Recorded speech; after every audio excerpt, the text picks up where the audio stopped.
This time on The Real Generation Gap. This movie didn't have any stars in it. What did you think about Adam Driver? Tell me who he is.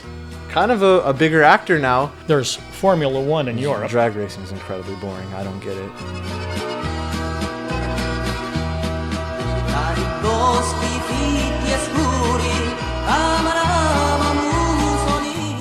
Hi, welcome to The Real Generation Gap. I'm Fred Satilli. I'm Shane Schuldmeyer. And today we're going to talk about the movie Ferrari. Before we dive into this review, please give us a like, a comment, let us know what you think about this movie, and hit that subscription button for us. Let's get into it. Yeah, let's get into it, because I loved this movie. Did you? This movie was everything I wanted it to be right from the beginning. Really?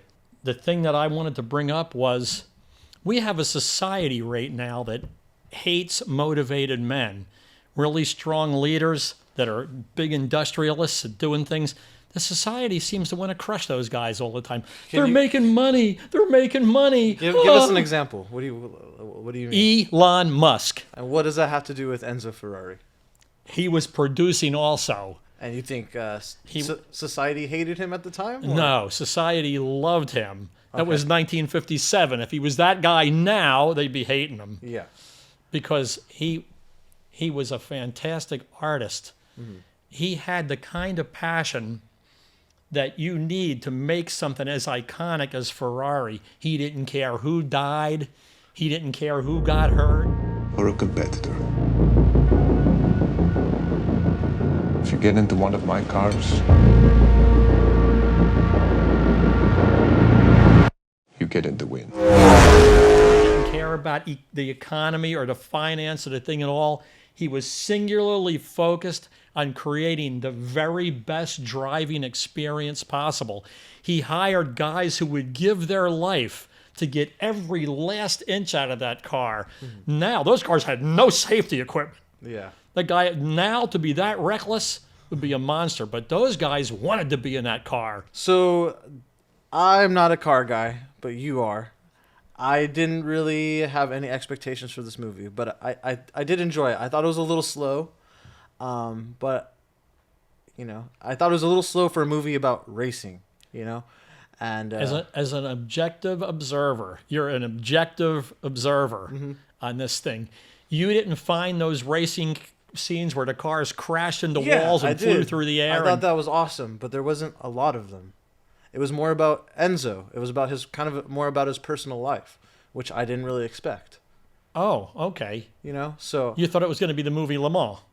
I've never seen that movie, but I assume it's about racing. Uh-huh. Okay. Yeah, I thought it was going to be more about, being in the car racing, which it wasn't. It was more of a drama. And it was cool to see Adam Driver in this role. What did you think about Adam Driver? Tell me who he is. Adam Driver is kind of a bigger actor now. I've seen him in Marriage Story. Obviously, he's in all the Star Wars, which I didn't like. Marriage Story was awesome. I thought he was great in that. And then this, he was pretty good. But I thought it was a little weird that he's playing such an older gentleman. I liked that. Did you? I thought he did a great job of that, too. Now, I'm not a fan of this guy.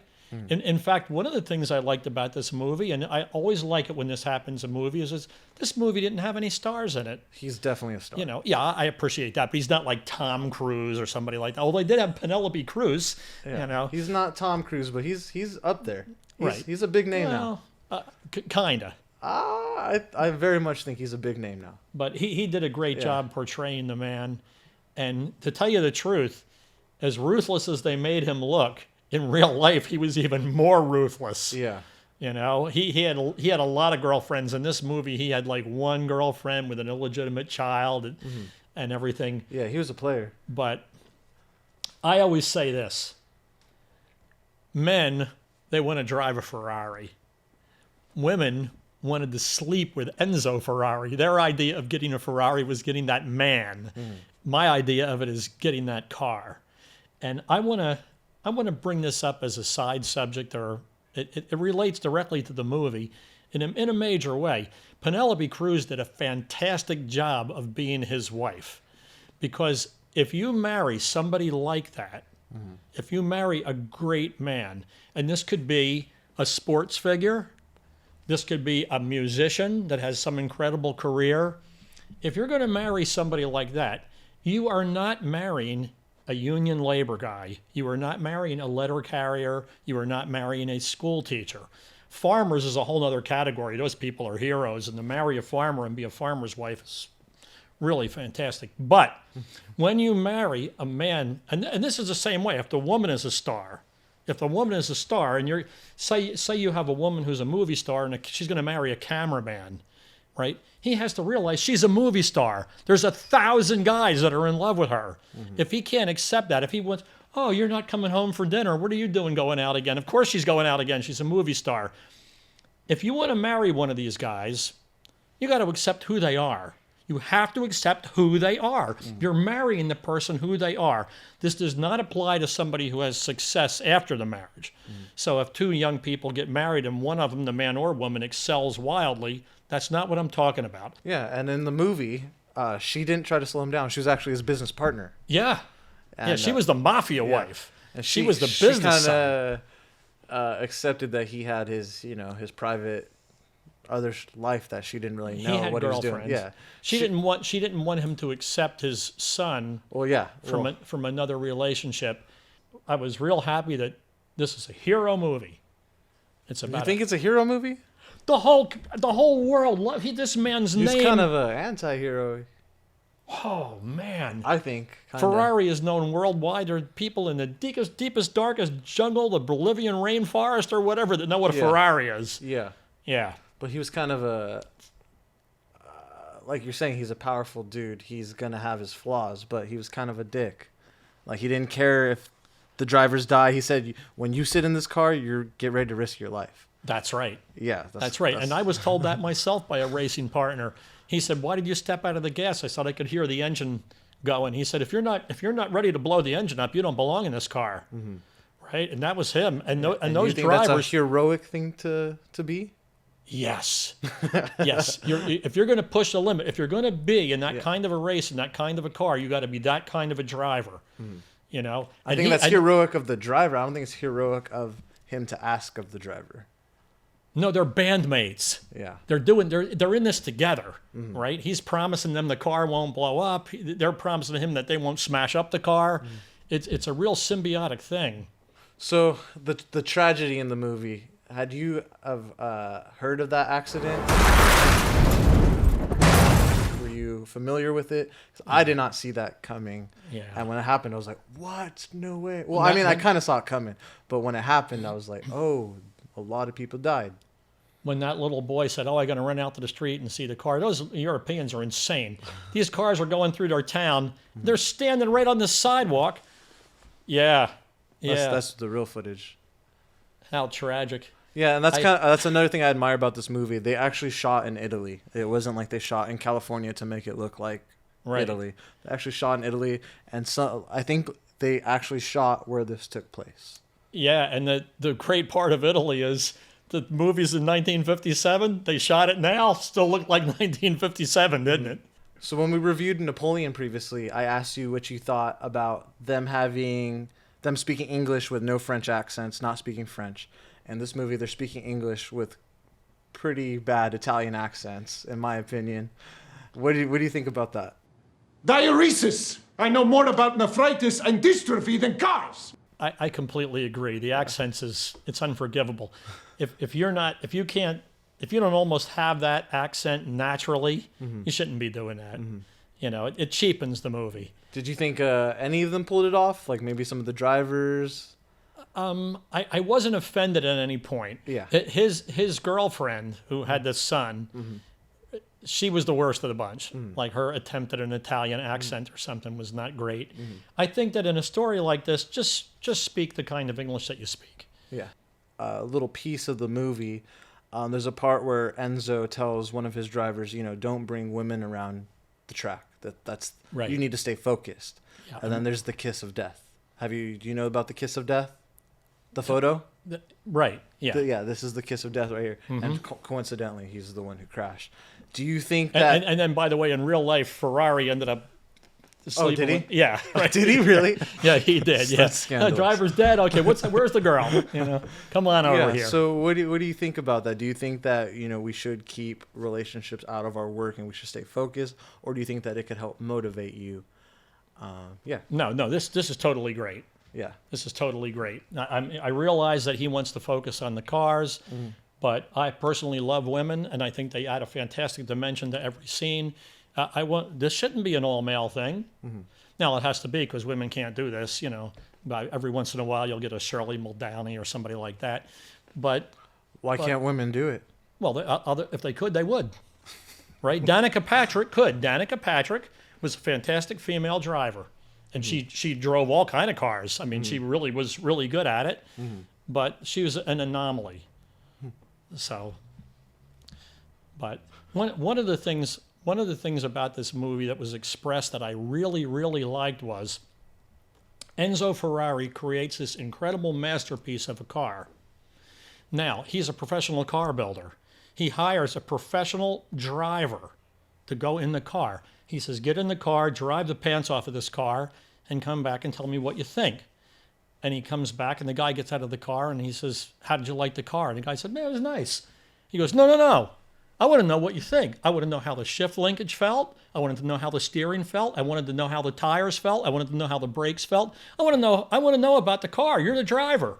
You're the feed. No other human alive can drive the car like that. I need to know what's good, what's not good, what's working.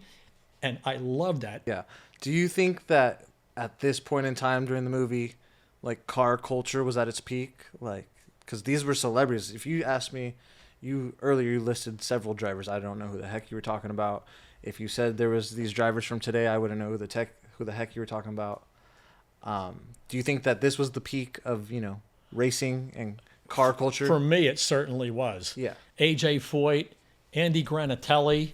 But do you know any race drivers of today? I don't think it's a big thing is what I'm getting at. I think that's kind of dying out. No one really cares as much anymore. Well, there's drag racing. There's Formula One in Europe. Drag racing is incredibly boring. I don't get it, but yeah, it's too mental for you. It's too much. Too just straight. And then of course there's stock car racing. Now, in addition to stock car racing, is that like NASCAR? Yes, that is NASCAR. Just in a circle the whole time. But there's a giant downline from that. There's like open wheel outlaw, So what is this sprint considered car, super sprints. When you're racing through the city? What is that? That's Le Mans. That's street. That's road racing. Okay. Road racing. We don't. This is the 1,000-mile race, so it's endurance. In Le Mans, you've heard of that, Le Mans, right? Le Mans. I say Le Mans because I'm not faking a French accent, right? The whole idea there is to get the most miles you can in 24 hours. It's not a checkered flag to winner like the first guy. It's at the end, how many miles did you go? They can start any time. It doesn't matter. They have a certain amount of pit stops and that. But the most in 24 hours. It's a different kind of racing. So their F1, Formula One in Europe, huge. Everybody knows. Still today? Yeah. Oh, Okay. yeah. It's not my thing. Yeah. I'm a stock car guy, a drag racing guy. That's the American thing. So the movie builds up to, spoiler alert, Enzo's trying to sell Ferrari to Fiat, correct? Not at all. He never wants to sell it. He needs financing money, Well, yeah, so yeah. he's taking them on as a partner. And he did. Does Fiat still have part of Ferrari? No. Because I was going to say Fiats are so dorky. They're junk.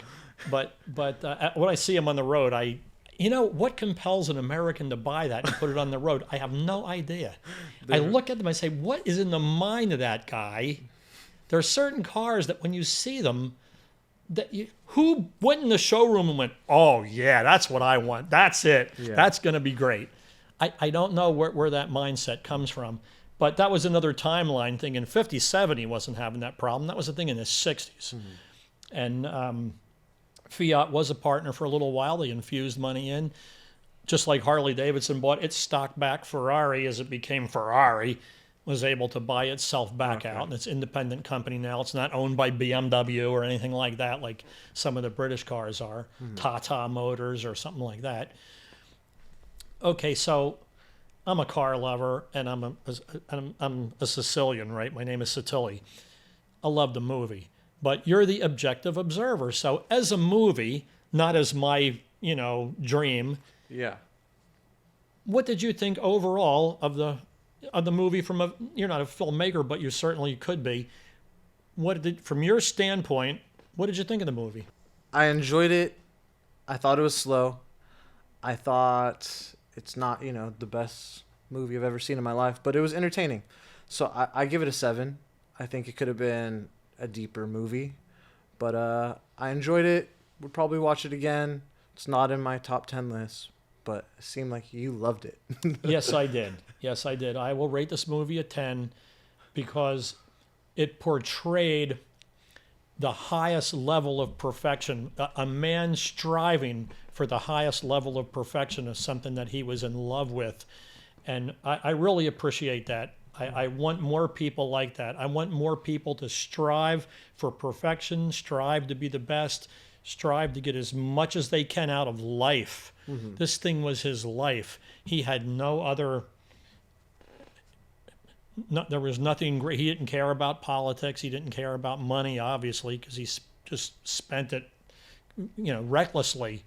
He was just concerned with making these fantastic things. And boy, I just want more of that. So to me, it's a real hero story. And for that reason, I want people to leave thinking that. So that's how I feel about it. The movie Ferrari, the life of Enzo Ferrari, the fantastic legacy he made for the world. I mean, Fiat said you're a national treasure, right? The guy running Fiat said, don't negotiate with Ford, which that also wasn't true. Yeah, that wasn't real, yeah. But he said, you're a national treasure. Please keep it in the country. Mm-hmm. And I really think it was a great thing. Thanks for watching The Real Generation Gap. I'm Shane Schuldmeyer. Fred Satilli. This has been a review of Ferrari. Thanks for watching. Make sure to hit that like button, hit that subscribe button if you haven't done so already, and leave us a comment. What did you think of this movie? What did you think of Adam Driver? Is Adam Driver a celebrity? Fred thinks he's mid. I think he's pretty popular. And what do you think the fastest car is? Is it a Lambo? Is it a Ferrari? What is the best car? Let us know what you think in the comments. We'll catch you guys at the next review.